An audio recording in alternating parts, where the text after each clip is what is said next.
ఆనాడు అందరి ఆమోదంతో అమరావతియే మన రాజధానిగా ప్రకటించుకున్నాం. ఒకే రాజధాని అభివృద్ధి వికేంద్రీకరణ నినాదంతో మన ప్రభుత్వం పనిచేసింది. అనంతపురానికి ఆటోమోటివ్ కంపెనీలు తీసుకొచ్చాం. చిత్తూరు కడప జిల్లాకి ఎలక్ట్రానిక్స్ కంపెనీలు తీసుకొచ్చాం. కర్నూలు జిల్లాకి విద్యుత్ సోలార్ కంపెనీలని తీసుకొచ్చాం. ఇంకో పక్కన ప్రకాశం జిల్లాకి పెద్ద ఎత్తున ఆక్వా రంగాలను ప్రోత్సహించాం.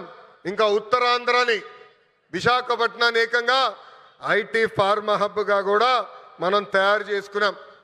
ఇంకా 2019 నుంచి 24 వరకు ఏం జరిగిందో నాకన్నా మీకే బాగా తెలుసు. ఆంధ్ర రాష్ట్రంలో ఒక విధ్వంస పాలన నడిచింది. కొత్త కంపెనీలు తీసుకురాకపోగా ఉన్న కంపెనీల్ని పక్క రాష్ట్రానికి తరిమేసే పరిస్థితి.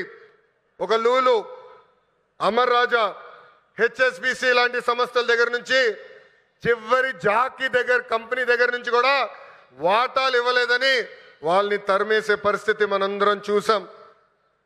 నేను ఆ రోజు ముఖ్యమంత్రిగా ఉన్న పులివెందల ఎమ్మెల్యేకి ఛాలెంజ్ చేశా,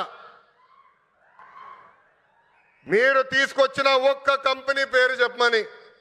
ఇప్పటికి కూడా అక్కడి నుంచి సౌండ్ రాలా.